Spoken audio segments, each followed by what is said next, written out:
আমি যেটা বলবো সেটা তোমাকে শুনতে লাগবে। শোনো, আমি বাড়ির বর, যেটা আমি বলবো সেটা শুনতে লাগবে। যতদিন দেখছি তুমি একটা কথা শুনবে না, আমার কোনো কথা পাত্তা দেবে না। আমি যা বলবো তার উল্টো করবে। কেন এরকম? কেন তোমার মধ্যে সবসময় এরকম জিনিস কাজ করে কেন? আমি কিছু বললেই তোমার কি মনে হয় আমার কোনো ভ্যালু নেই বাড়িতে? আমি একটা কথা বলবো সেটা তুমি শুনবে না, আমি যেটা বলবো তার বিপরীত করবে, তার উল্টো করবে। আমি বলবো এটা, তুমি করবে ওটা। কেন কেন এরকম তোমার? না একটা কথা বলো, কারণটা কি? তুমি কোনো কথা আমার কেন শুনবে না? কারণ কি? এই বুদ্ধিগুলো তোমাকে কে দেয়? কোথা থেকে তুমি এই বুদ্ধি পাচ্ছ? আজকে তোমাকে বলতেই হবে, বলো। না আসলে বেবি, আমি এত কিছু ভেবে বলিনি, আর আমাকে কেউ বুদ্ধিও দেয় না। না, যদি তোমাকে কেউ বুদ্ধি না দিয়ে থাকে, তুমি যদি কারোর কথা না শোনো, তাহলে তোমার এরকম বিহেভিয়ারের চেঞ্জ কেন? আগে তো এরকম ছিল না, এখন কোনো কথাতেই দেখছি বরের কোনো কথাতেই পাত্তা দেওয়ার নেই।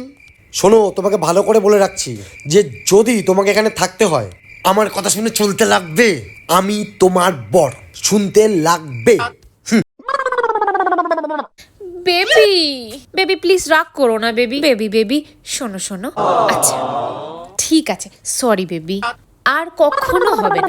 তুমি যেটা বলবে সেটাই হবে, ঠিক আছে? তাহলে তুমি এটাই বলতে চাইছো তো যে তুমি আমাকে প্রথমে জামা কাপড় শপিং করাবে, তারপর তুমি আমাকে গয়নার দোকানে নিয়ে যাবে গয়না কিনতে, হ্যাঁ। তাই তো?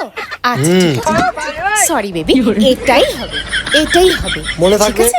হ্যাঁ হ্যাঁ, আর কোনোদিন এরকম করবে না? না না একদম সত্যিকারের? সত্যি। ঠিক হ্যাঁ। আছে, চলো আগে শপিং করে নিই, তারপরে গয়নার দোকানে নিয়ে যাবো। আগে গয়না কিনবো তারপরে শপিং। কেন? আগে শপিং করবো তারপরে গয়না কিনবো। ঠিক আছে ঠিক আছে।